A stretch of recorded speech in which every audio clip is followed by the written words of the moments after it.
fuck just happened? You don't know how you get on Facebook? You have no idea. You don't understand the dynamics of this at all, do you? Mm-mm. No, Mm-mm. I didn't think so. All right, we're on Facebook. See how that works? All right, so let's record this. Okay, good. Record to the cloud. That's the voice from above. All right. I'm here, you're here, and it's Wednesday, so it must be time for Whiskey Wednesday.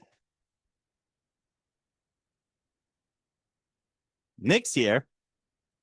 That means we get to find something, and it's usually to the north of us.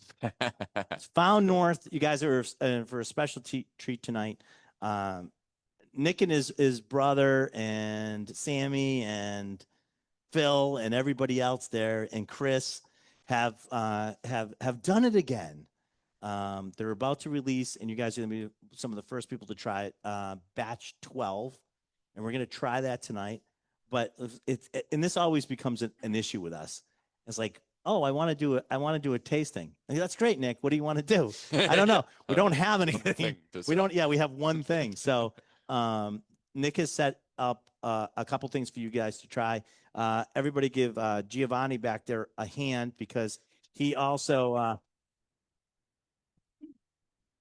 got one of our previous releases, and then we got something very special for you guys tonight to try that you'll be definitely the first people to try after the tasting committee, and we'll do that. So without further ado, Nick, what do you think? Get ready? No, I'm excited. I'm really excited because like doing a batch retrospective like this, going back and pouring batch 1, batch 5, batch 8, batch 12.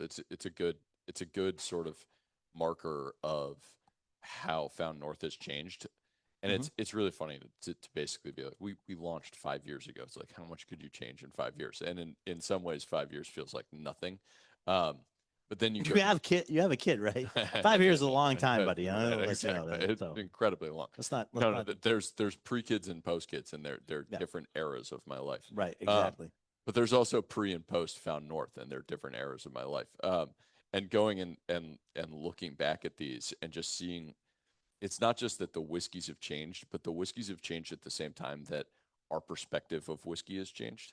Um, we're a really weird company in the sense that, like, I met Sammy. Yeah. Hi, Sam. Sam, you met Sammy. Sammy's not even close to as weird as Phil.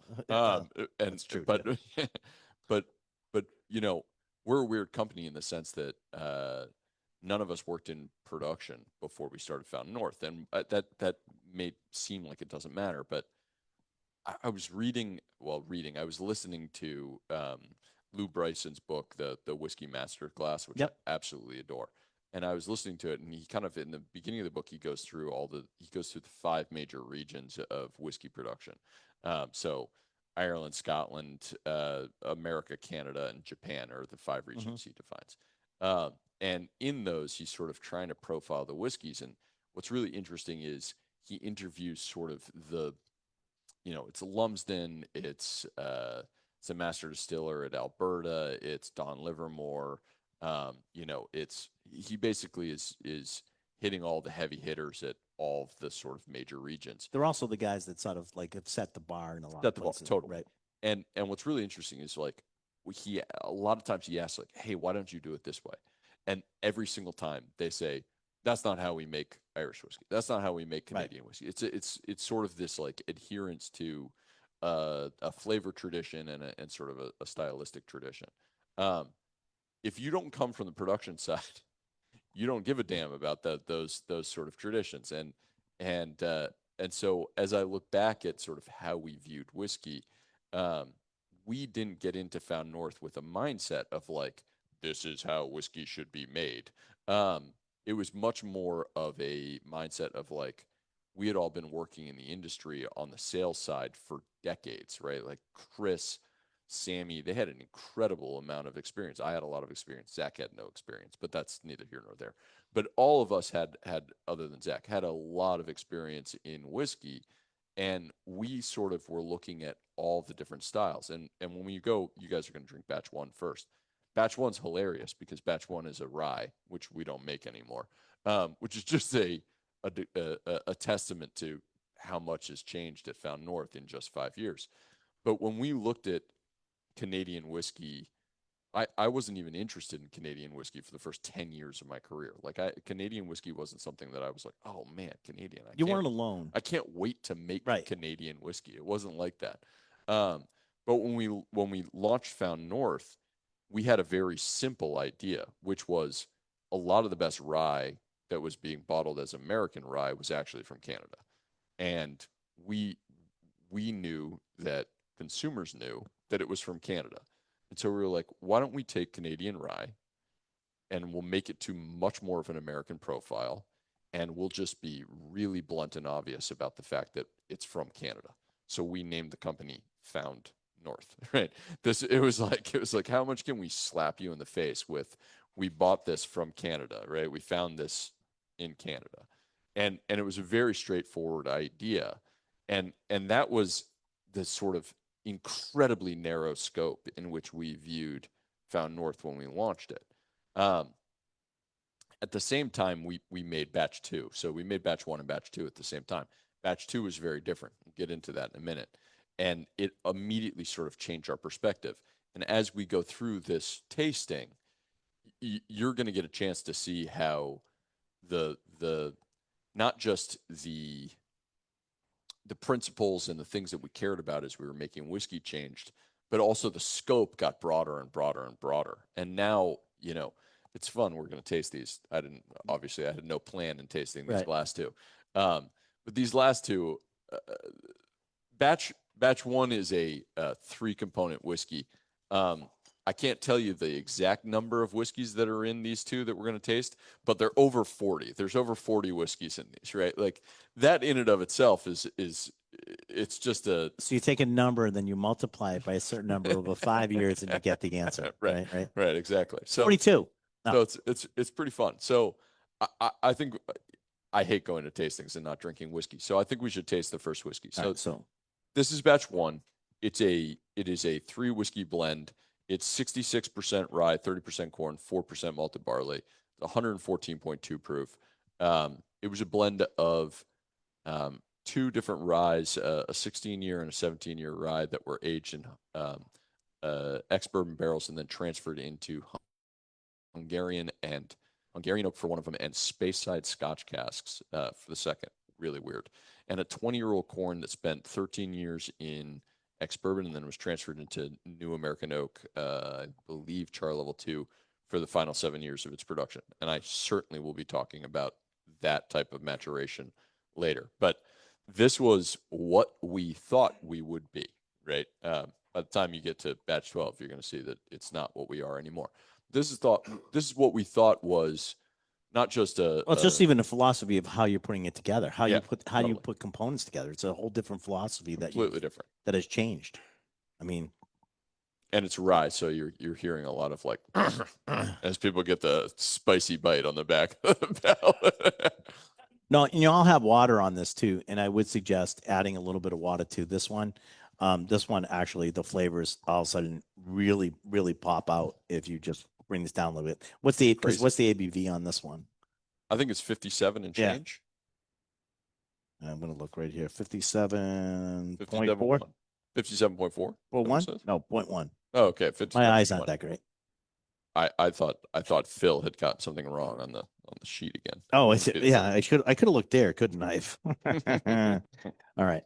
But even saying Hungarian oak, that's sort of the final cask. It doesn't really talk about the components and how they've sort of been put together too. So I think the really interesting, I think that when you look at this first whiskey and you have such weird aging regimens, this was less a reflection of us being like Hungarian oak and Speyside Scotch casks are going to be awesome. It wasn't that. It was much more opportunistic. The reality is that when Zach and I started Found North, started making Found North in May of 2020. And we decided to make Found North in April of 2020. I don't know if you guys know what was going on in April of 2020. Yeah, we do. Yeah. It was a weird time weird time to be launching a whiskey brand. It turned out to be a convenient time to be launching a whiskey brand, but we'll get to that. But before that, Zach and I had been, we had a company that was basically representing and doing consulting work for a bunch of other brands. And we were basically doing sales and marketing and really storytelling. Storytelling was our strength. So we were doing storytelling for a lot of other brands. Um, and we were making a decent living doing that. But the main thing we were doing was making tons of connections all over the world with a bunch of different companies. And we were really interested in starting our own brand. Um, and we were much less we were pretty category agnostic, to be honest, right? I went to Japan. I went to every distillery in Japan. I went to 75 distilleries in Scotland.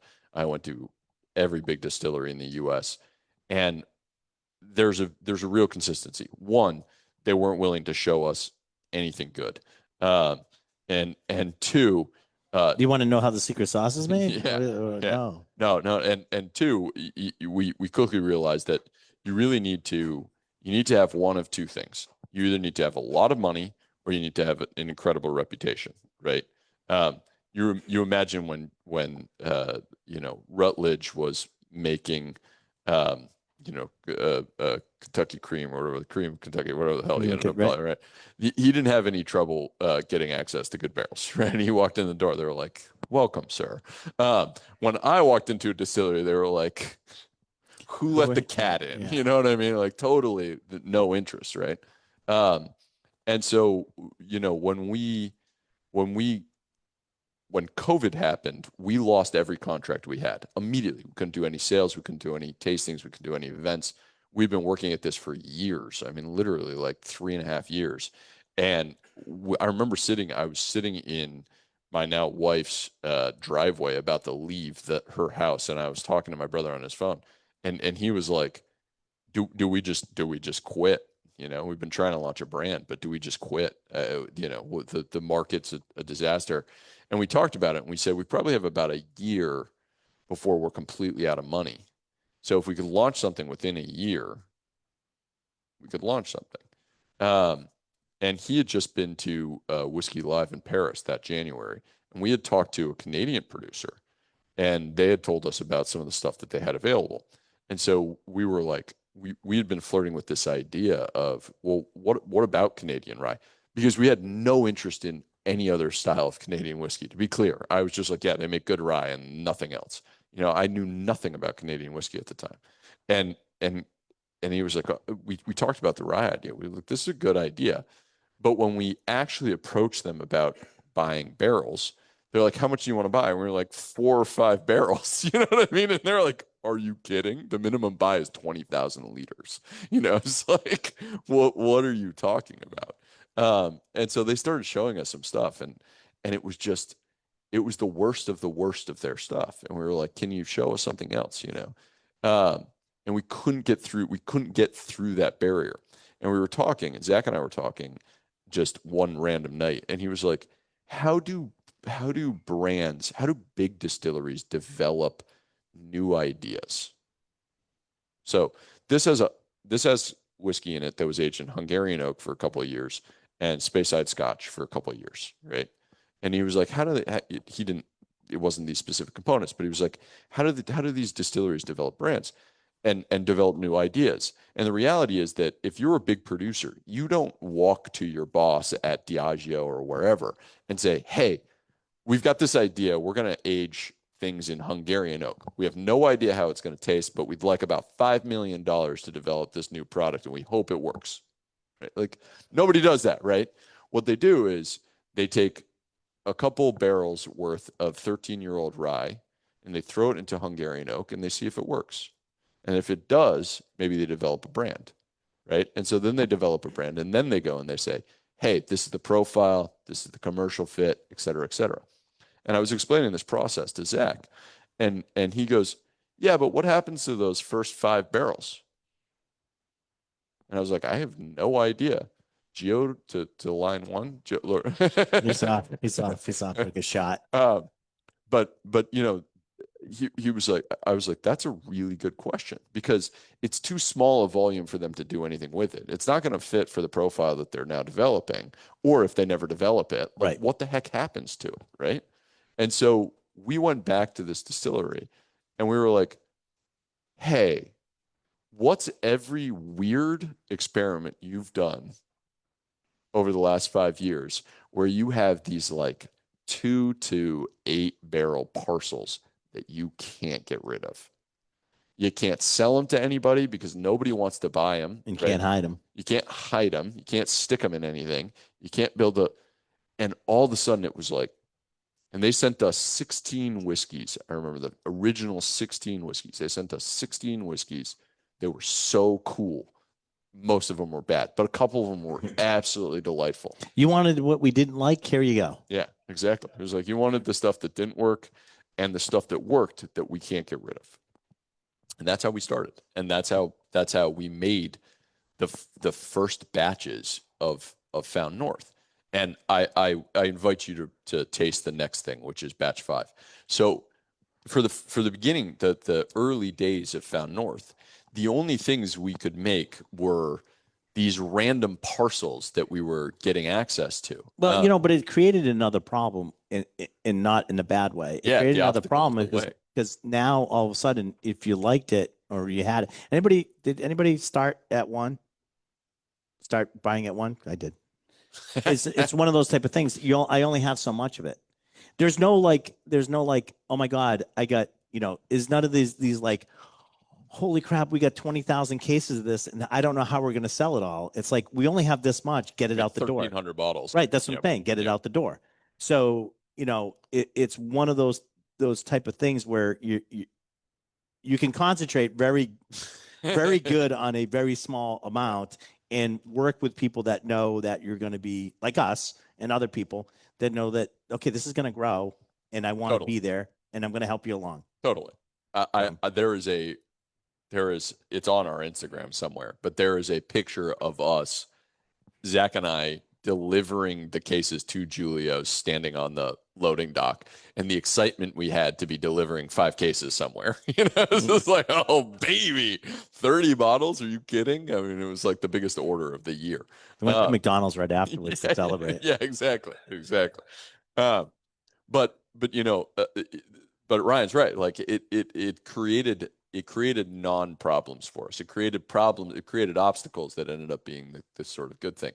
And batch 5 is maybe my favorite example of this, because with batch 5, we were being shown these oddball lots, and Canadians put almost no whiskey into new wood. It's very, very, very unusual. And so we were shown this 8-year wheat, which was an experiment that they had put into at a different distillery, actually had put into new American oak. And we were talking about wheaters. Sammy and I were just sitting around.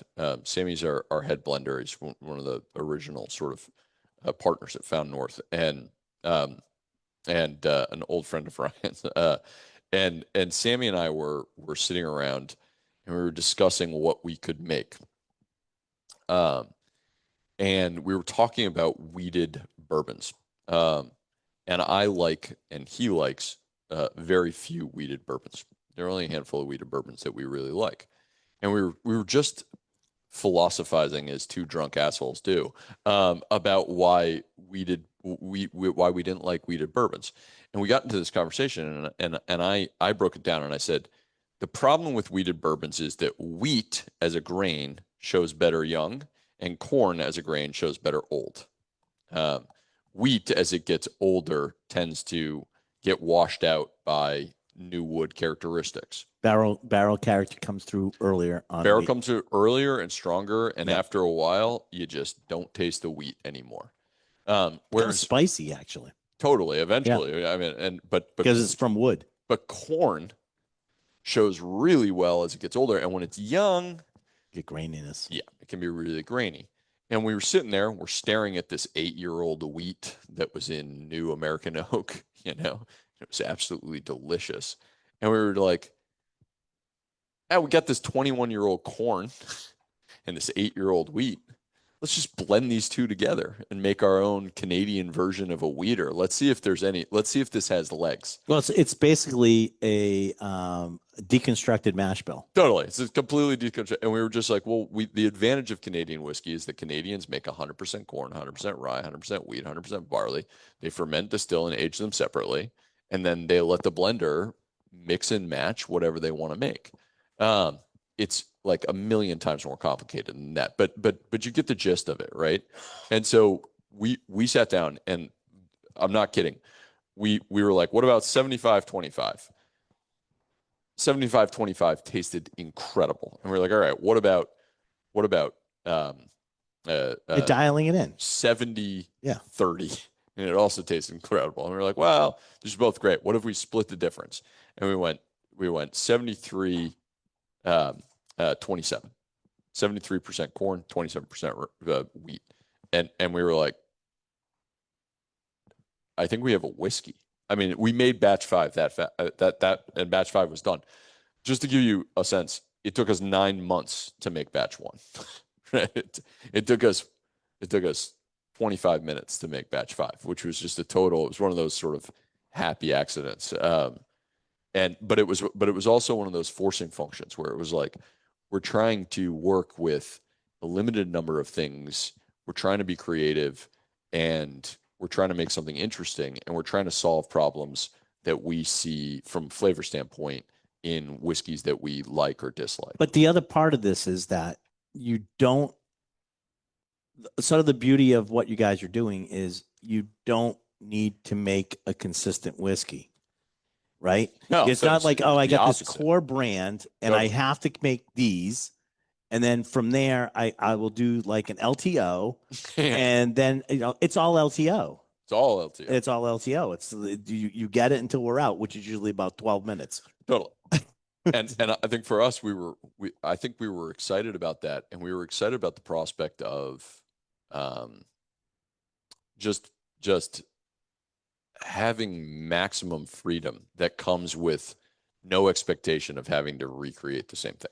Right. And so we ended up with this whiskey. I mean, batch 5 is still one of my favorite whiskeys we've ever made. I think it is one of the most disturbingly drinkable whiskeys that I've ever had. I mean, just so you know too, this is like as a retailer, in selling stuff and tasting stuff and that way. I also knew at that time, I'm like, okay, now we're talking. Now we're cooking with gas, right?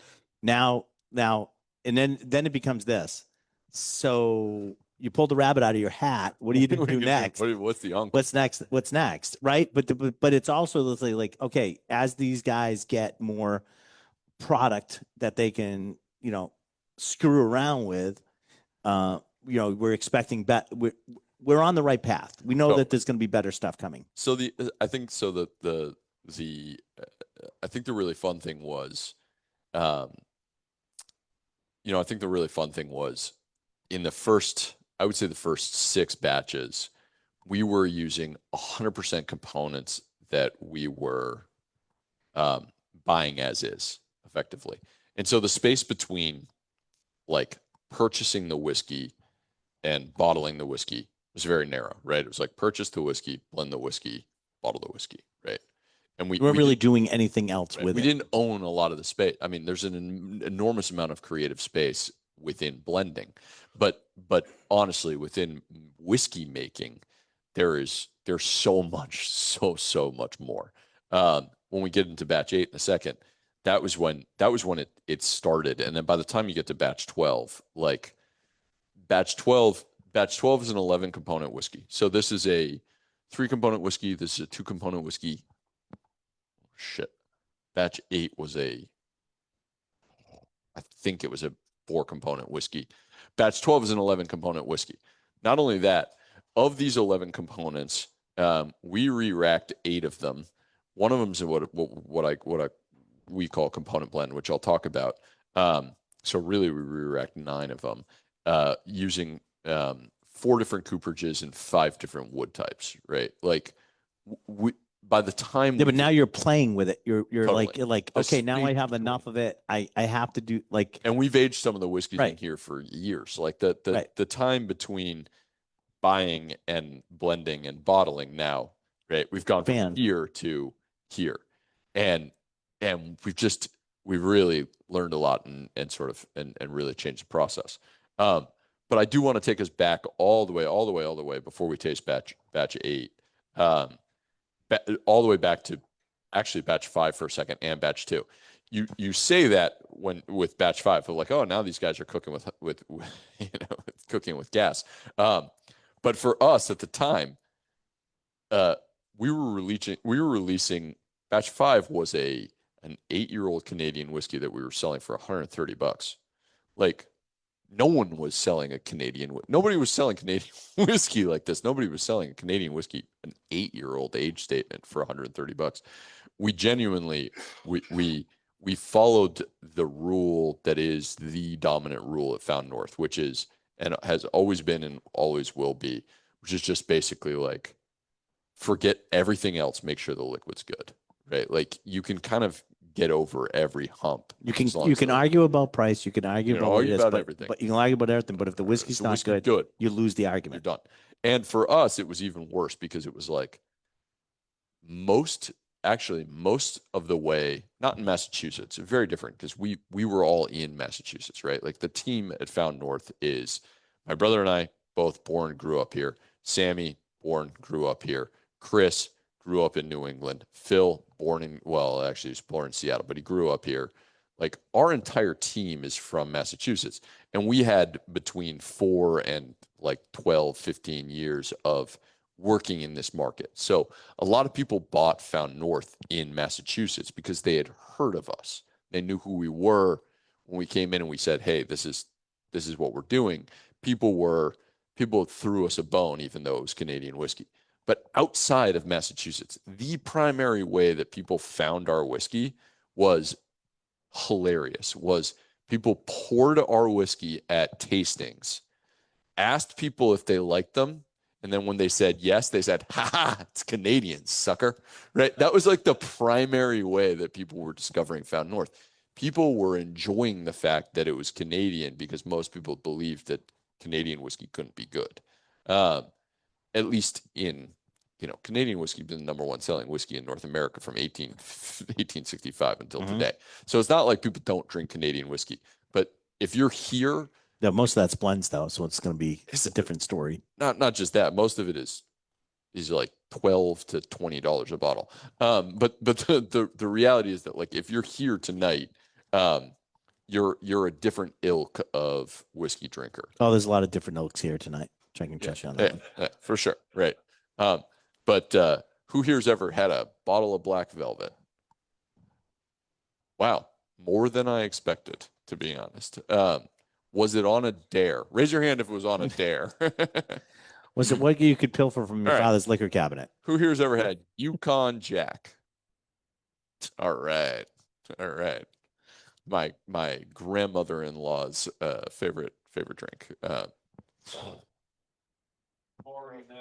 Yeah. My God, is it bad? It's gonna be cold, real cold out. Cold? Real cold out. Yeah, I guess you need to be on like your deathbed. It's like football players doing smelling salts. Well, but the thing is that we get down to this point. We've talked about this is like, who's drinking VO, all these Canadian brands that are still like around. It's like I make the joke, but I'm not that far off. You're either dead or dying. Because most of them are in half gallons, and that's the primary way they're sold. They're usually of an older persuasion than me, Yeah, maybe. right? That are drinking it, and there's no real young people coming to that. Crown is the number one selling whiskey in Texas still. Oh no, and you know why? Cool. You know why? Yeah, because of the oil. The oil riggers were all from Canada. Exactly. The guys that worked my favorite story about that's why it's so big there. But that's probably and they love the purple bag. But that's probably Texans love purple bags, trust me. That's probably, just so you know, that's probably the only argument against it. I mean, no, is that like Canadian Crown Royal is the only one that sort of bucked the trend of almost every other brand. Totally. Right? Because they still sold it. It was still a premium whiskey. Yes. No matter how, whatever you talk BO, about Crown Royal at, right. it's still a premium whiskey. Totally. You know, we talk about others with like, like my wife's grandfather with like VO. I mean, totally. And and half the time you had it with ginger ale. And exactly. You know? And this is a different ilk. What you're doing now is this is like straight sipping whiskey. I think the funny thing for us was, and I think as we get into batch 8 here, it's a good way to think about it. Like when we started, one of the reasons that we were really interested in doing Canadian was because we didn't want to be the we didn't want to be the 1,000th brand launching an MGP brand. It's like 2020, everybody was making MGP whiskey, and you could put any story and any brand on it, and it was selling because they were making good whiskey, and people didn't really understand NDPs at the time, especially in bourbon. So it was, part of it was like, for us early on, I think for us it was like, it'd be really cool if we could make Canadian whiskey in a way that sort of changed people's perspective on Canadian, and maybe even changed Canadians' perspective on how to sell Canadian. But actually, what's become more important to me over the years is the value I put in blending, which is totally, I was the most obnoxious single malt Scotch and straight bourbon single barrel person you've ever met in 2015. Like, Jesus, I look back at myself and I was like, if you said the word blend near me, I was like, oh, I wanted nothing to do with it. And instead now, I mean, I just, you understand the art of the blend, my son. That's God, no, I know what you mean, but it's also, it was like, I didn't realize that everything is blended. Right. You know, you might call it marrying at a bourbon distillery, or you might mingling. That's one of my favorite euphemisms. It's like, hey, asshole, it's blending. You want to call it what it is? Like, call a spade a spade. It's blending. I remember talking to, I probably shouldn't say his name, master distiller of a very beautiful, lovely distillery in Kentucky. And I asked him, I was like, we were talking, I was like, how many days a year are you distilling? Are you actually in the distillery, in the still house? And he was like, oh, 3. I was like, oh my God. I was like, why do they call you a master distiller? And he was like, because they don't want to call me a master blender. And it was like, I was like, so what else do you do? And he was like, I spend 200 days on the road, and the rest of the year I'm blending. That's all I'm doing. And I was like, oh, and that's consistent across Kentucky. Trust me. Those distilleries run themselves. The master distillers don't distill. Trust me. They don't spend any time actually distilling. You think that, like, if you look at a distillery like Four Roses, Jim Rutledge was enormously important in taking Four Roses from having one of the worst distillates in 2000, or he started in like 2003, but by 2007 they had an incredible distillate, right? They were making an incredible distillate. They had an incredible process. But once you've homed that in, you're not tweaking it. You want it to be consistent. So, like, these places, these big distilleries, they're master distillers. They're blenders. They are blenders. Don't fool yourself. They're blenders. The master distillers in Canada are all called master blenders because they spend most of their time blending. And so, you know, I think I was very naive early on when I was working in whiskey. I just didn't like the word blend. And there's a lot of reasons for it. One, they tend to be cheaper. Two, American blended whiskey is the worst blended whiskey in the world. They're allowed to put 80% NGS in it. And I've yet to meet anybody in the world who can tell me the difference between NGS and vodka. And so, wood. No, you don't have to put NGS in wood. No, but that's the only, right. You put 80% of the liquid in blended American whiskey can effectively be vodka, right? So it's like, we have this incredibly negative perception about blends for good reason. But as a result, we've become allergic to the word blend. And so we've made up all of these words: marrying, mingling, right? They took Resting. my favorite one away, which Which I one? loved, vatting. Vatting. Yes. Love the word Vatting. vatting. It Vatting. says so Oh, much. yes, we are vatting this whiskey together. It's You're so good. blending it. That's what you're doing. No, but I love Blending vatting the because whiskey. vatting's Totally. such a good word. Anyway, it's been way too long since these folks have gotten to drink a whiskey. All right, let's try number 8. So Batch 8. let's drink number 8. So, well, in all honesty, we were only supposed to do 4 whiskeys. So, and I know how long Nick talks. So, well, you think you do. I've done tastings where I talk for 6 straight hours. So batch 8. Batch 8 is a reflection of batch 2. Batch 2 was a whiskey that we didn't mean to make. Batch 2 was supposed to be a rye. We had corn, we had rye. We were blending them. We kept getting a higher and higher corn percentage until we got to 50-50, and it was at its best at 50-50. And then we were like, dang it, we have to keep trying it. And it got all the way up to 80-20 and was spectacular. It was this beautiful whiskey. And we were like, nobody's going to buy this. Who's going to buy? We couldn't even call it Canadian whiskey. We couldn't obviously call it bourbon. We couldn't call it rye. We ended up just calling it cask strength whiskey. It was 80% corn, 19% rye, 1% malted barley. And our attitude was like, we're just going to make this because it tastes so good. And eventually we'll sell out of it. But with batch 3 and 4 and 5 and 6, we're going to go back to doing what we do, which is making rye. And batch 2, we at the time we started sending out samples of batch 1 and 2 to a bunch of people all over the country. We sent them to Bryson, we sent it to people I knew, and we sent it to a whiskey writer in California. And they wrote an article in 2021, and it said, if you didn't get Stag Antique Collection this year, don't worry about it. Just buy Found North Batch 2. We sold out instantaneously. We had a California account call us and say, how much Batch 2 can I buy? And we were like, how much do you want? You know, it was like, wait a second, how much can you buy? How much do you want? And they were like, well, how much are you sending to California? And we said, we're sending, and we hadn't decided yet. And my brother just goes, 80 cases. And he was like, cool, can I have 80 cases? and he's like, you should have said 90. I was like, what? We're like, well, and we just hedged. We were like, well, we got to send some to other people. So I think we sent them 50 cases of batch 2, and it just disappeared.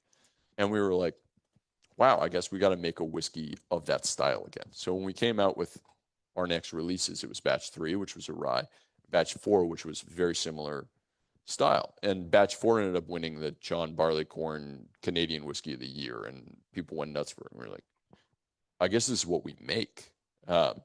And so batch 6, 7, and 8 were all of that ilk, and batch 12, which we're going to have in a little bit, was also of that ilk. What's cool about batch 8 was batch 8 was one of the first batches where it actually started to have some of the components that we were aging. So immediately we knew we were going to run out of these like weird experimental components. We were buying a couple barrels of them at a time, right? You're going to run out of it, especially if you're trying to grow it all. And so what we started doing immediately was buying whiskey and recasting it and taking an approach of trying to recreate some of this really cool stuff. And that's why in our batch 6, 7, 8, we started coming up with this concept that we called key component. So the key component, the quote unquote key component in this whiskey that's written on the bottle, which we've since gotten rid of, was ex Madeira, and it was a rye. It was a rye that we had transferred into an ex Madeira cask. It's absolutely gorgeous. So batch 8 was one of the whiskeys where it started to have whiskey, not only these sort of weird experiments that we were buying, but we were just starting to have some of the whiskey. It had just been long enough. I mean, we released this in 2023. It had just been long enough for us to have actually purchased some whiskey of our own and aged it ourselves. And in case you're wondering how we afforded this whiskey, I mortgaged my house to pay for the whiskey and the barrels. So to say we were all in, we were so all in on this crazy idea. Batch 8's one of my favorite things we've ever made. It's a very fun whiskey. So let's give this a try. I'm sure everybody's like, I'm on whiskey 7, you asshole. So that's fine. So if you haven't had 3 or you have any left, let's try it. That's really good. And and a lot needs to be said about because you're in the higher percentages of corn. There's a lot to be said about corn whiskey that not a lot of people say. And corn whiskey is just so beautiful, and a lot of people don't sort of understand the category Totally. and then how good it can be. With this one, when I'm tasting it, it's really interesting. It's a really, I think it's really lovely. This is such a Sammy word. Sammy. So for those of you who don't know Sammy was the brand ambassador for Macallan and Highland Park in New England in the Northeast. He was one of the first people I met in the industry when I was working in retail in Massachusetts. Um, and he's like, how to describe Sammy? Sammy, Sammy wears, Sammy looks like he's from Brooklyn, lives in Brooklyn, um, has long hair, always has a mustache, and he listens to vinyl. And he goes to farmers markets It's called a hipster, buddy. to buy his own. Yeah, but he's like a sophisticated hipster. Oh, okay. Um, and and That's a hipster with style. and one of the hardest things about blending with Sammy is he'll taste something and he'll be like, it tastes like guava and tonka beans. And I'm just like, I haven't had guava in a while, and I don't know what the fuck a tonka bean is, you know? Take his word for it. Just take his word for it. It's like, but how do you communicate with someone? And one of my favorite Sammy words for whiskey is austere. So obnoxious, but so accurate. And it's when a whiskey has flavor, but it has no like fat, so it has no texture. Um, and I taste batch eight, and batch eight's really cool. It's really flavorful, but it's austere. It's really quite austere. And it was it's a testament to us sort of running out of um, some of the corn that had spent a lot of time in new wood. Um, and one of my favorite things about what we're able to do, blending, and one of the things that we really have bought into is this concept of taking corn that's been aged for a long, long time in used barrels and then transferring into new oak. And people have trouble with this because a lot of times people think of wood as like a math problem, right? It's like the amount of time in wood equals the woodiness of the whiskey, right? It's like a very simple math problem. But the reality is that that blending, distilling, and aging whiskey is a chemistry problem, not a math problem. And so, what one of my favorite things to basically describe is if you took a barrel of whiskey, let's say you took a 200 liters of whiskey and you put it in an ex-bourbon barrel for 5 years, and then you transfer it into new oak for 5 years. Okay, if you take that same exact whiskey and those same two barrels, but instead of putting it in ex-bourbon into new wood, you put it into new wood for 5 years, and then you put it into ex-bourbon for 5 years. Do you guys think that whiskey would taste the same? Right. No, because it's what's pouring off of Everybody is shaking their head because they know that this is a trick question.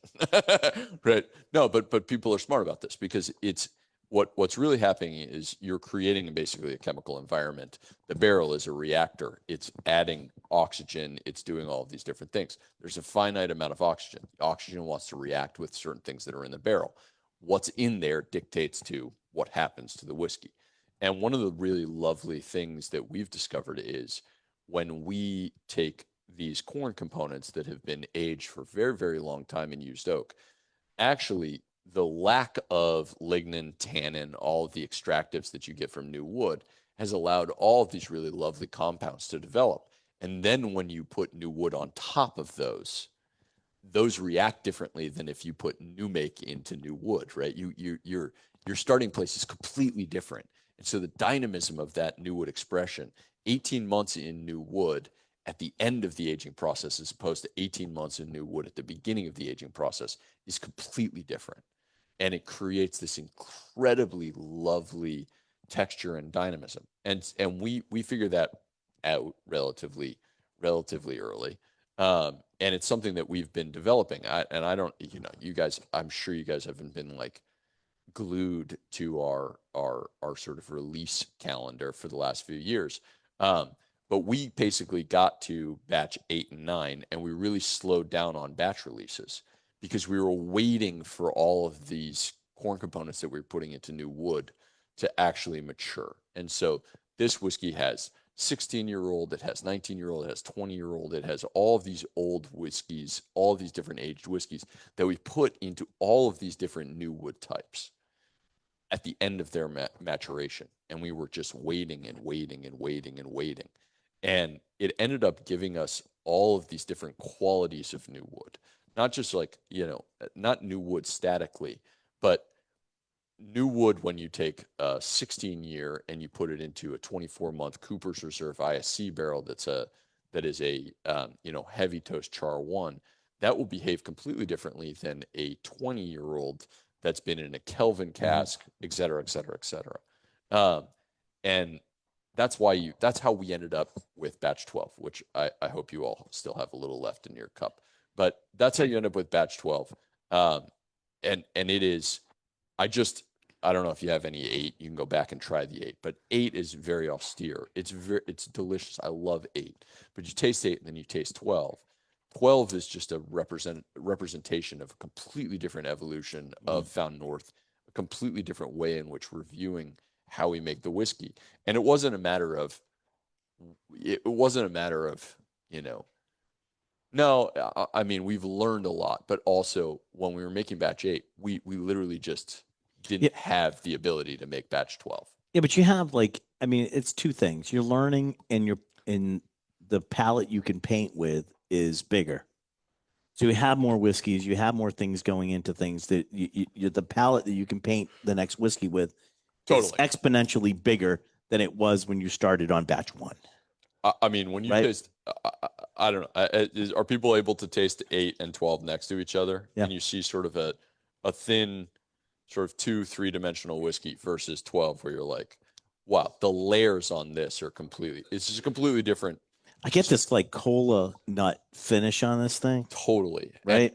And the phenolics that we were getting out, the wood phenols we were getting out of the 16-year that is sort of the foundation of this whiskey was so good. So good. It was exciting. And that's sort of, that's the future. This is sort of the future of Found North. And you get that little salinic, like a little salinic and stuff from the Madeira. Yes. Yeah. Really good.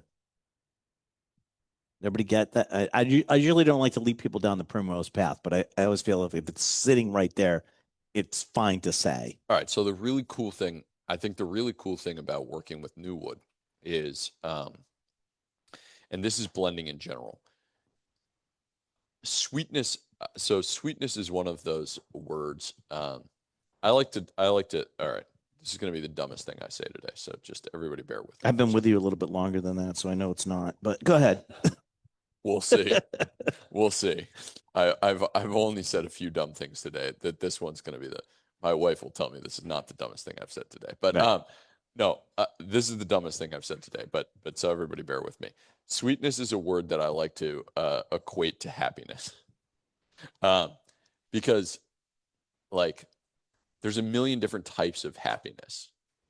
Like this is one of the problems. This is why people aren't happy. Ready? This is me philosophizing. One of the reasons that people aren't happy is because people have really simple definition of what happiness is. Happiness is a catch-all word that includes joy, contentment, excitement, like all of these different variations on happiness, right? And so people think like, hey, this is the thing that's going to make me happy. And it's like, well, actually, there's like a bunch of different things that make you happy, and you need a balance of all of them to feel fulfilled in life, right? Sweetness is the same fucking thing in flavor. I know it's so weird, right?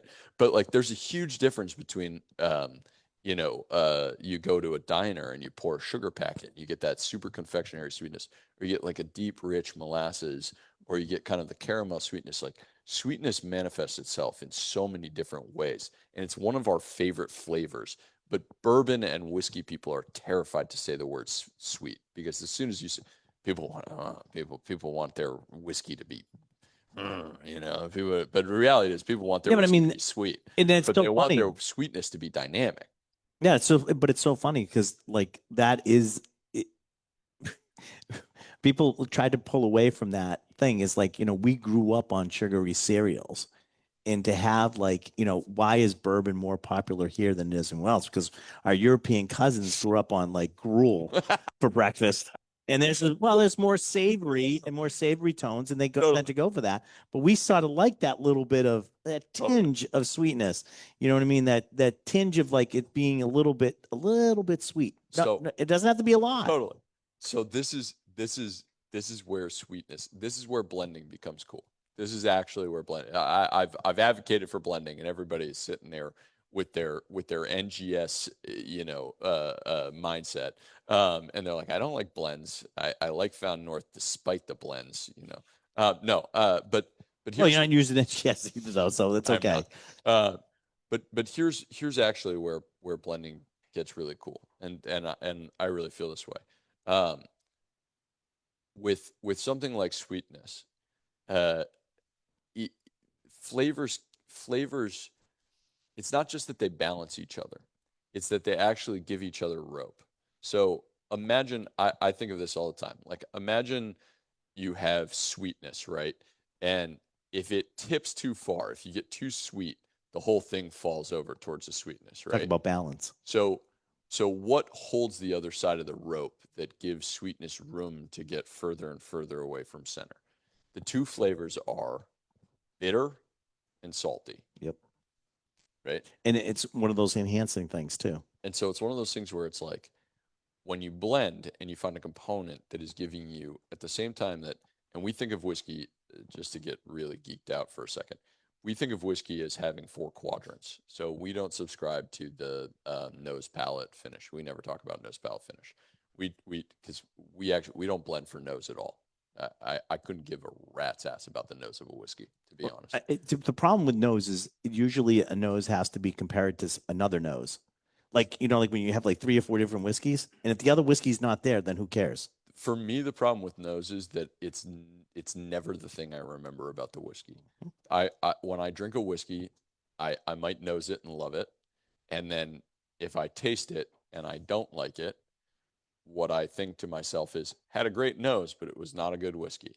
And if I nose it and I don't like the nose, and then I taste it and I think it's great, I go, didn't have a great nose, but it's a great whiskey, right? Like I always come to the same conclusion based on what happens when I taste You want to the hear whiskey. something funny? Is Jim Rutledge and I had this almost exact same conversation because we're sitting around and we're actually drinking 2 different whiskeys that we said we're picking barrels and we're doing stuff and we're sort of sitting there and going like, all right, what do you think of this one? What do you think of that one? And we're sort of hemming and hawing between these 2 barrels, and one of them had a great nose.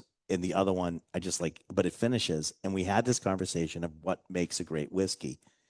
And we came to the conclusion, one of the conclusions that we came to way too deep into our glasses was that other whiskey that has a better nose than this one will not be present when I'm drinking this one that has a great finish. Oh, so who cares? So who cares? So who cares? Right, At the end of the day, cares? how the whiskey tastes and how it finishes up that you're going to remember. Totally. And for So. me, so for us, what we end up doing is we think of we just care about the palate. But what's interesting about whiskey is not static, despite tasting notes that you'll read, right? People will say, here are the 15 notes that are on this whiskey.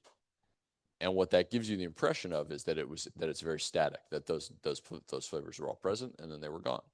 And the reality is that actually flavors present themselves at the beginning of the palate all the way to the finish. And how those flavors present themselves in what combination dictates actually to whether you like a whiskey or not. No, not nobody, but I'll just speak for me. I don't sit there and say, I love this whiskey because of this particular tasting note. It's very rare for me. It's actually generally hard for me to say why I love a whiskey. And blending has actually been a big life change for me in terms of how I see whiskey, because I no longer sit there and try to go, well, what I really loved about this whiskey is the guava and the tonka bean. I don't care about the guava and the tonka bean. We've already established you don't know what tonka bean tastes like. I don't know what a let's tonka move bean on. is. Sammy bought me a tonka bean for my birthday. Did you? I didn't eat it. Yeah. So that was probably actually the smartest move you might have made. I still don't know what a tonka bean is. Well, I know what it is. I don't know what it tastes like. Actually, it tastes like a spicy vanilla, as it turns out. But are they? Yeah, that's why they're illegal in the U.S. Yeah, he brought me one back from France. That sounds right. So Why can't you have it? they're poisonous. The poisonous? Yeah. He was trying to do something, wasn't he? Mm. Well, carcinogenic, yeah. Yeah, exactly. So the point is that like how the flavors present themselves over the course and how they balance each other or how they become the counterbalancing effect for each other is what really makes whiskey interesting. I had an incredible rare perfection the other day. Not my favorite brand, but some of the whiskeys they make I've really enjoyed. I had one the other day and it was so on the edge of being too bitter. It rode the edge of being too bitter the entire time. But there was just enough sweetness and just enough fat. And actually, what was really cool about it was like right when the sweetness fell off in the first and second quadrant, there was enough fat to hold the bitter, to like hold that rope of bitter so that it could ride bitter qualities way more than I would ever enjoy bitter, right? Like there was enough rope, there was enough stuff on the other side of the rope holding the bitter in that I could really experience the bitter. Sweetness is the same thing, and it's just the other end of the rope. And what's really cool about batch 12 in my mind is we really dabbled in some heavily sweet characteristic whiskeys because we had so much new wood influences on this. But we really intentionally throughout the different quadrants added a saline quality that you called out, and we added a bitter quality to this to literally let the sweetness lean further out so that you could experience all the different qualities of sweetness. You could experience sort of the more molasses and the heavy caramelized sugars and the sort of burnt phenolic quality that you were getting from this whiskey. It was really fun. And that to me is um that is the conclusion of this evolution that I've hopefully not completely butchered in trying to explain as we've gone from batch one where it was just like, what do we have and how do we throw it together and make it work, to batch 12 and the whiskeys that are to come from Found North. I would tell you if you it's still have a ballgame. little bit of 12 left, add like a drop of water to that and just watch all It the other swims. flavor just start exploding. Yeah, It's really definitely cool. swims. We put a manager's proof on this sucker. I don't manager's proof. Anybody know what manager? Raise your hand if you know what manager's proof is. Okay, that's alarming. No, uh, on the back of the batches, there's something that's called manager's proof. We invented this term. It is not a real term. But effectively, the history of cast strength was people started releasing things at calf strength as it was really more, it wasn't like, hey, cast strength is how you should drink it. It was much more of a value play because they knew everybody was adding water to their whiskey. And they were like, well, if it's at a much higher concentration of alcohol, you can add more water to it, which means you can get more drinks out of it. Whiskey concentrate. Right. It was whiskey concentrate. That's exactly right. And they were trying to compete with vodka and gin. And then people just started drinking it at cast strength. But the reality is that like whiskey tastes very different at different proofs. Way, and astonishingly different at a slight change in proof. I mean, 1, 2 percentage points, 1, 2, 3, 4 proof, whiskey will taste completely different. So for us, when we release our whiskeys, we release it at cast strength. One, because we want to make a whiskey that's good at cast strength. Two, it's really about an old school attitude of you guys pick the proof you want to make it at. And so years ago, Sammy and I decided we would start tasting our whiskeys after we blended them at a hilariously large number of different proof points. I mean, when I do this, I taste these at like 15, 20, 25 different proof points that are all within like 5 proof points of cast strength. And then we pick one that we think is the best, and we call that manager's proof. So every whiskey, every batch we release has a manager's proof on it, and instructions as to how to get there. The hard thing is you need like a pipette to actually get the volume exactly. I just right. keep adding water and then I miss it and then I have to start all over again. And this is how half the bottle goes. And but I eventually get there. And it's eventually get there. Then I don't remember what it was because I'm halfway down the And then bottle. you're like, God, those guys are smart. But I'll tell you, I'll tell you what, that is sort of true. I mean, most casts, I mean, I know a lot of guys in here drink at cast strength, and when you get up to like 128, like we're drinking right now, you really are anesthetizing your mouth as you're drinking this. So the more you drink, the less you're actually tasting. So by adding water to it and bringing it down, I actually find out a lot of things. I usually end up drinking sort of between, I would say 100, 110, somewhere in there is where I sort of like, I have enjoyment of drinking it because I'm getting the full effect of all the flavors that are involved in that. I don't know what, I didn't look what the manager strength was, yeah, but I actually remember this. So to get to manager's proof, you add 0.15 mLs of water to 50 ml pour. 50 ml pour, by the way, is a monster pour. just FYI. But you have 0.15 mLs to a 50 ml pour. that gets you to what? That moves you from 128. That moves you from 64.1 to 63.9. So we are moving you by a fraction of an inch. Right. But But that is if you go true to the- though. if Like you go it to the is web- true. If you go to our website, I actually write what happens when you release it on manager's proof for every single whiskey. Not that I mean, go to our website because it's fun because you can see. Honestly, what I try to do with the website has all of our technical notes.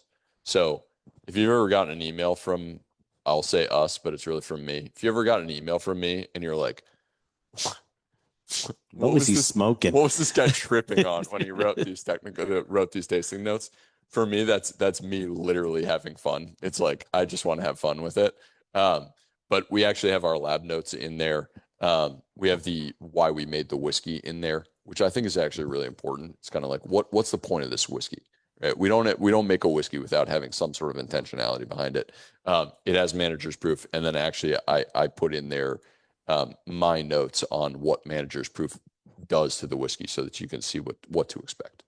Now, speaking of manager's proof, Let's go. Gio actually popped us an oldie but goodie. One of the real oldies. Yeah. Yeah, this is a 13-year-old lock and key selection, and it's called the Original Maple.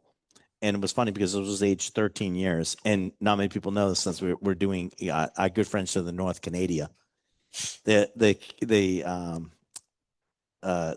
maple leaf on the original Canadian 13. flag had 13 points.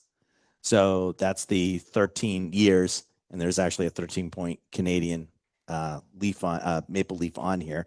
And this was aged in a maple barrel. So this is actually from the maple syrup was aged in this barrel. It was from Woods, which is in Vermont. Trace, wasn't it? No, I think it was a Buffalo Trace barrel, but we brought it up to Woods Sugar Shack in Randolph, Vermont. So this was me like moving stuff around. So I brought the barrel up to Vermont, and then we were done. When it was done in Vermont, I drove back up to Vermont, took the barrel from Vermont, drove over to New Hampshire. That's right. Dropped it off to the guys and said, "Okay, then we're gonna load this," and we loaded it with the 13-year whiskey. Well, it was 12-year at the time. It was 12-year at the time. We aged it for almost we flipped it over. This is at 113 proof. It's the only 13-year whiskey we've ever released. So there you go. I hope you guys enjoy it and talk about what we were trying to do and see if we actually did it over the time. There's a blend of 12-year rye, 19-year rye, and 21-year corn. What we wanted to do, and I think you may or might not agree, is I wanted to have that maple syrup taste, but I didn't want to add it to make it so it was overly sweet. Well, we didn't want it. We didn't want that, and that's why. Well, that's why we picked rye. That's why we picked rye. But that was sort of to play into that, so we would add the day on the bottle. What was the rye content on the front? Was it 60? Was it 70? I don't think it even says, buddy. Yeah, take it. See if you can see it. I don't think we put that much info on it. Shit, you're right. I don't think we put that much. Oh, wow, that rye was 20. Oh, right. It was a 13-year, rye. 20-year rye, and a 22-year corn rye because we aged it for so long. Yep. I remember it was 50%. It was 50% 12-year-old rye when we put it in, and then I think it was 20% 19-year. So 13 was the lowest number. Right. Well, no, it was 12. It aged. Yeah, that's what I'm saying. 13. But I think there was a couple other things in there too, wasn't there? No, yeah. There were 3 whiskeys in there. There was a 12-year, a 19-year, and 21-year, right. And it aged into 13, 20, and 22. Right. Which we put on. But we could put 13 on it. Yeah. But So- but I think it was a roughly 70%. I think it was roughly 70% rye, which you put into maple. You want to talk about balancing your bitter and your sweet. Right. What do you guys think? So delicious. That was a good one. whiskey. Yeah. And this was something totally that the guys hadn't really done before. So we wanted to be on that. Now, The guys hadn't done. We hadn't ever done anything like anything like that. So one of a kind. So I still have that barrel, do you? and I'm aging something in that All barrel. right. Yeah. That's okay. I expect some of it then. I think I've blended it into other stuff. Yeah, exactly. All right. So the last two that you guys have, and I'm going to assume Johnny did them. You did DQ. Yeah. Oh, Jesus Christ. So I have my notes here. Did you pass these around? No, we're going to just tell everybody. I think we'll just tell everybody what it is. So, earlier today, before we started on this little venture, we actually picked two new custom blends that will be offered through the Lock and Key Society. So Lock and Key outpost stores. Actually, Sean's here tonight from Hadley from Four Seasons. We'll be selling these also. Okay. So we did two different ones. You told me the first two letters were random. Totally. Yeah. Totally random. And the second number will be the average age on the average age of all the whiskey in there. And so, Johnny, I'm assuming you did these in order. DQ's first. Okay. So DQ is 6. So it's DQ 19.3. So that's Dairy Queen. And that's actually at 60. So it's like, it's a 120. I should probably have you explain this, but I will tell you that it's 50% Amarone finish, 34% New American Oak, confusing, really, and 16% Rose Port. Yeah. So basically, do you want to explain? Yeah. 60. I'll give them the things anyways, and then you can explain how you like what type of weird freaking math you came up with. What we did. But anyway, 67% corn, 9% rye, 16% barley, and 8% wheat. Yeah. Now, do you want to explain to him what weird? Yeah. You What did? weird voodoo magic we were doing to make these? Yeah. So I know you only get a little bit, but those are the bottles that we were selling. Yeah. I had no intention of pouring these for everybody. Otherwise, I wouldn't have taken a giant chug out of it right at the end. That's okay. We had more important things to do, but we need to make sure everybody. No, that's fair. Johnny, make sure we the ones that didn't come, we put a glass with it, and we'll put it upstairs for them to pick up. All right. So go ahead now. Explain the ages. The madness of this whiskey. The madness, Yeah. and because it's 38% over 19 years. Yeah. So basically, one of the really cool things we talked really briefly about this idea of like if you combine two things together and you age them, it's very different than aging them separately and recasting them, right?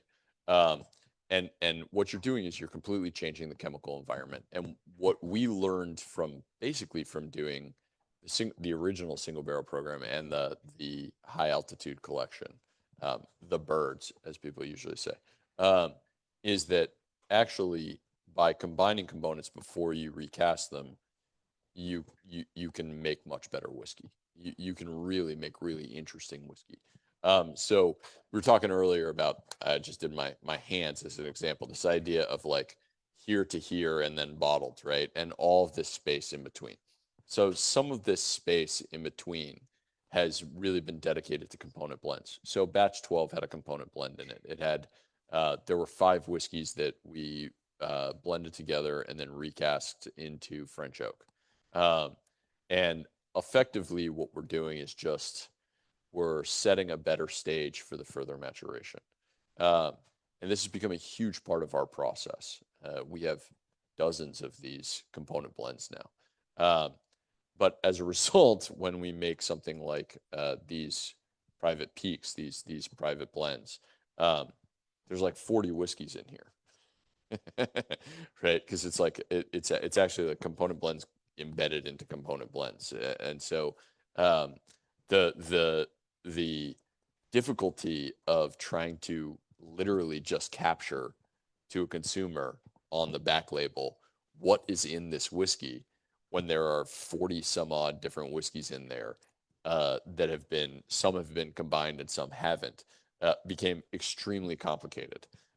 So the back label will look like this, which nobody can see. That's fine. But the back label basically says the percentage of volume of each age. And then a lot of these things went into finishing casks. So the percentage of each finishing cask that was used in the blend. And that's sort of the best we can do to encapsulate, hey, this is the general idea of what this particular whiskey is. So Dairy Queen, 19.3, 60% alcohol by volume, is 32% 10-year, 5% 15-year, 25% 16-year. And then there are so many bloody old whiskeys in here. It's 38% 19 plus, which is ranging up to and a lot of 20 plus. So that's effectively what's in this whiskey. The finishing cask, it's 50% Amarone, 34% New American Oak, and 16% Rosé Port. I adore this whiskey.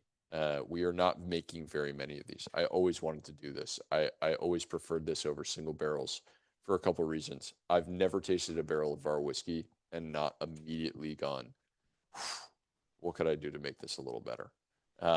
It is my now instinct, which is just wild because I used to just like blends, man. You have no idea. But now, like every time I would say 98% of everything we've ever made, I think I can make better by adding something to it. So I was always inclined towards blends. The problem with blends is they're much more arduous. Fine-tuning blends takes a lot of time for our blending team, and it takes an insane amount of time for our co-packer. We don't own a distillery, right? So we don't have a facility to do all of the blending and the bottling and all of that stuff. The ask of co-packers to actually like do this type of work is enormous. So the reality is that we really aren't going to make very many of these. Julio's will be the only place that ever gets 2 in a year. I promise you that. Well, it'll all be all the Lock and Key places. So sorry, So Lock and that's Key good. will be the only barrel picking society that ever gets 2 in a year. It's just not something we'll do because we're a national brand. We're actually starting to be an international brand.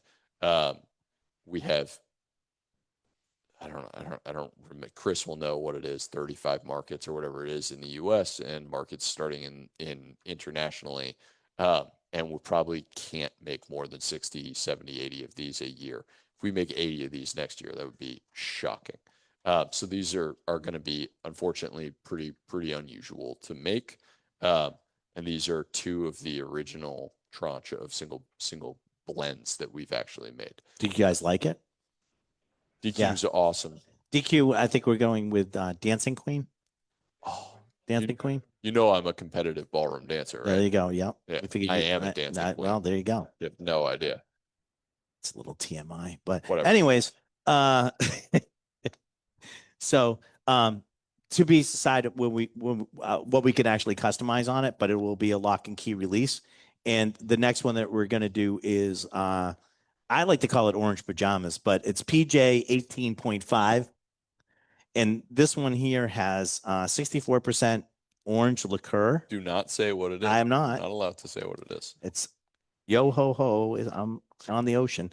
Orange liqueur, 14% PX sherry cask, 14% Bordeaux, and 8% New American Oak. It's 66% corn, 4% rye, 20% barley, and 10% wheat.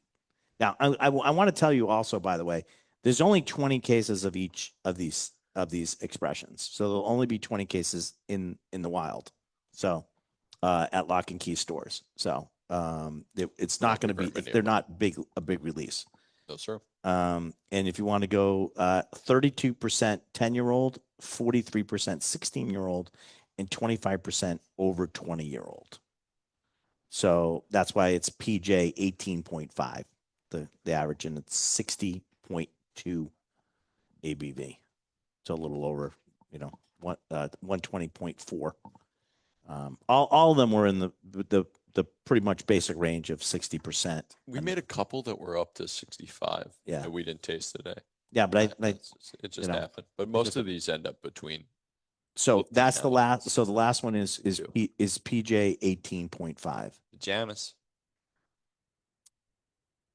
See what you guys think of that. Oh, I know you only have a very small amount, yeah, it's hard. and it's a little bit difficult, but I figured it would be better to give you some sort of sip than no sip at all. I was chatting with a couple of people before we started, and um we source all wet casks. It's a weird thing to say. But Heard most that about you. yeah, oh yeah, that's me. No, so basically, I would break. You could really, if you're trying to break cast down, it's pretty simple, right? You have new wood, slash STR, which is basically like strip toasted recharred. But you basically have dry casks and you have wet casks. Um, Wet casks, think anything that isn't new wood, right? So if you have a barrel that is a sherry cask, it's a wet cask. If you have a barrel that's an Amarone cask, it's a wet cask, right? There are two ways to make wet casks. You can season them, or you can buy them as true wet casks. And so effectively, it can either be, hey, we just dump this sherry out, or we have an ex-bourbon barrel, we put a bunch of sherry in it, we slosh it around for a couple days, and then we fill the cask, right? Most big producers use seasoned casks. The reason is that they're incredibly consistent, and they consistently make good whiskey. It's not a bad thing. Don't get me wrong. It's not a bad thing. Wet casks are a gigantic pain in the ass because most of them are coming from Europe, and the second you dump the liquid out, the clock starts. And every day that clock ticks, the liquid has a huge risk of getting way, way worse. And so what ends up happening is when you get those casks from Europe and they land in Kentucky and they make their way up to Wisconsin, where our co-packer is, by the time they've gotten there, if it's taken 4 months since when they dumped, there is all that time for them to dry out, to get bacteria, to get all kinds of problems. Once they get there, you have two decisions to make. You have one decision to make, two choices. Do you fill them or do you get rid of them? We get rid of about 25% of our casks, which is about 25 times as high as the highest rate in the industry. Most people use about 99% of the wet casks that they buy. We use about 75% of the wet casks that we use because they're extraordinarily expensive. Like so extraordinarily expensive. Wet casks cost 5 times as much as a seasoned cask because you just take an ex-bourbon barrel, which is $100, and you fill it with sherry, which is $50 or whatever and that's your cask cost. For us, we're buying an $800 cask. We're paying a 40% tariff or whatever the hell it is on whatever whimsical day it is. We're paying a massive tariff on it, and then we're throwing it out, right? We throw out all of these casks. So the cost is astronomical. The result is incredibly dynamic, excellent whiskey. For somebody like us, that's amazing. For a producer who's trying to make the same thing over and over again, that sucks, right? They're trying consistency, lower cost. So what's cool about these private peaks, regardless of whether it says it has the same cast type or not, which I don't think we have any overlap with PJ. No, by these two don't happen to have any, by design, don't have any overlap.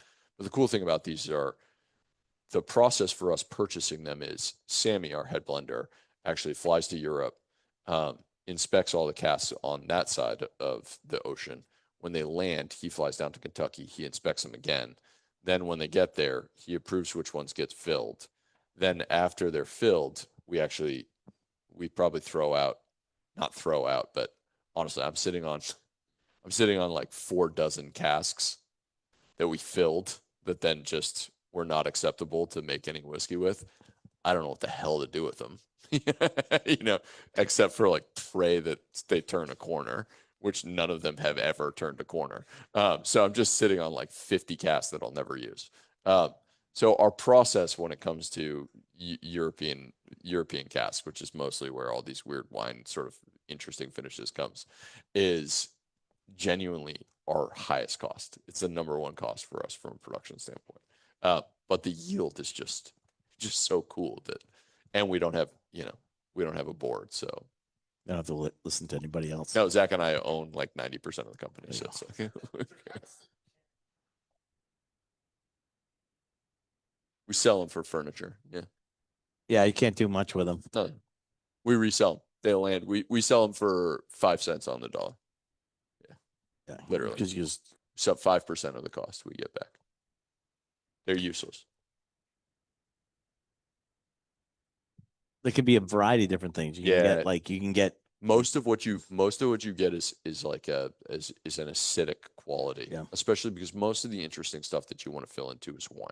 So you're gonna get these weird acids, but we get mold, we get all kinds of mildew and funk. They lose their structure. A lot of times what people do actually is they'll get their cask in and they'll fill it with water. And that's how you resurrect it. That's how you save the cask. And you can call it whatever it was. You got an orange liqueur cask. It's completely screwed. You just blast it with water, fill it up, expand it, get rid of everything that's in there. The structure is good and sound. You dump it, you fill it, and you can call it an orange liqueur cask. It doesn't have any orange liqueur flavor anymore. It won't be grand though.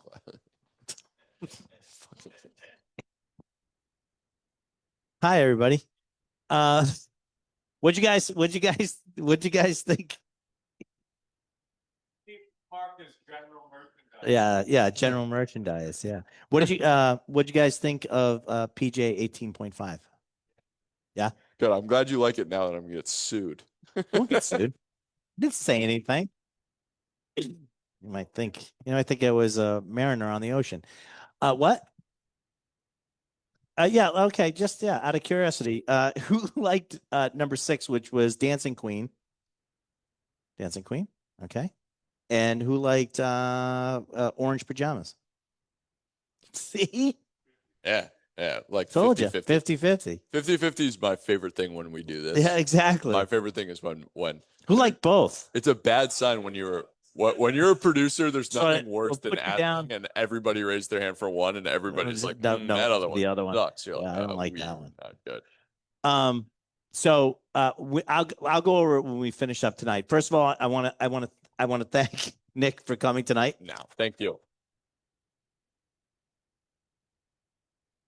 This was great because you're all going home with a bottle of batch 12, the 16-year-old. So you're all taking one of those home, and you can take home your glasses too.